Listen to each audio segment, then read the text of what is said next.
Hi friends, welcome to shine on wheels. ఈరోజు మన స్టూడియోకి శివన్న కార్ తీసుకొచ్చారు. ఆయనకి లారీ స్టాండ్ ఉంది.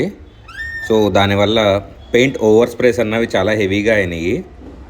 ఆయన గరాజ్లో పెయింటింగ్ చేస్తున్నప్పుడు కార్ పక్కనే ఉండటం వల్ల కార్ మొత్తం ఓవర్ స్ప్రేస్ పడినాయి అన్నారు. సో దీనికి మనము full body sanding and paint correction చేద్దామని రికమెండ్ చేసాము. సో అన్న ఏంటంటే బాగా డ్యామేజ్ అయింది కదా, ఫుల్ బాడీ రీపెయింటింగ్ అని అడిగారు.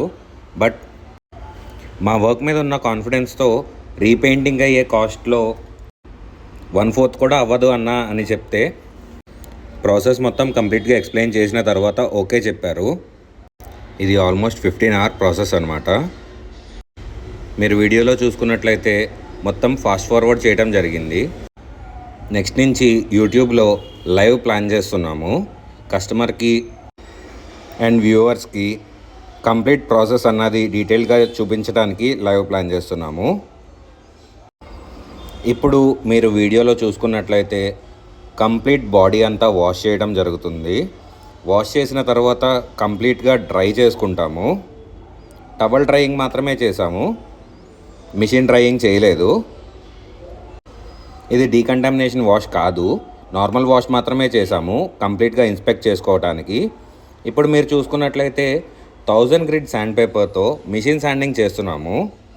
కంప్లీట్ మిషన్ శాండింగ్ ఎందుకు చేయము అంటే మిషన్ శాండింగ్లో మైనర్ స్పాట్స్ అండ్ ఎంతవరకు డ్యామేజ్ ఉందో అన్నది చాలా క్లియర్గా అర్థం కాదు అన్నమాట. మిషన్ శాండింగ్ 1000 grit శాండ్ పేపర్తో చేసిన తర్వాత 2500 హ్యాండ్ శాండింగ్ చేస్తాము. 2500 తర్వాత 3000 అండ్ 5000తో శాండింగ్ చేయడం జరుగుతుంది. 5000 grit శాండ్ పేపర్ అయిపోయిన తర్వాత మీకు నెక్స్ట్ వీడియోలో కనిపిస్తుంది.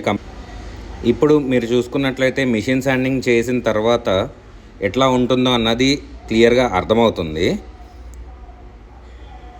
మిషన్ శాండింగ్లో కంప్లీట్ మార్క్స్ అన్నీ పోవు. సో దానికోసం అని చెప్పి హ్యాండ్ శాండింగ్ కూడా చేయటం జరుగుతుంది. కంప్లీట్ శాండింగ్ అయిపోయిన తర్వాత డీటెయిలింగ్ బేలో పాలిషింగ్ జరుగుతుంది. బిఫోర్ అండ్ ఆఫ్టర్ పాలిషింగ్ అండి, డిఫరెన్స్ మీరు చూడొచ్చు. Complete body single step polishing అయిన తర్వాత వెహికల్ ఇట్లా కనిపిస్తుంది.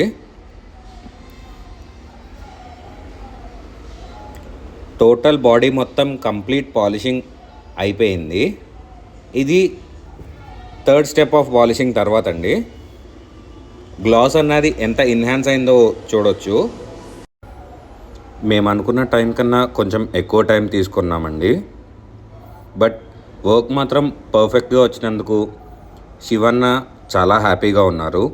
బంపర్స్ డ్యామేజ్ అవటం వల్ల బంపర్స్ రీప్లేస్మెంట్ చేద్దామన్నారు. చేసిన తర్వాత interior deep cleaning and ceramic coating కూడా ప్లాన్ చేద్దామన్నారు. మీకు కూడా ఇట్లాంటి సర్వీస్ కావాలంటే do contact us and follow us on Instagram. Video మొత్తం మా నెంబర్ స్క్రోల్ అవుతుంది, దానికి కాంటాక్ట్ చేయండి. Thank you for watching.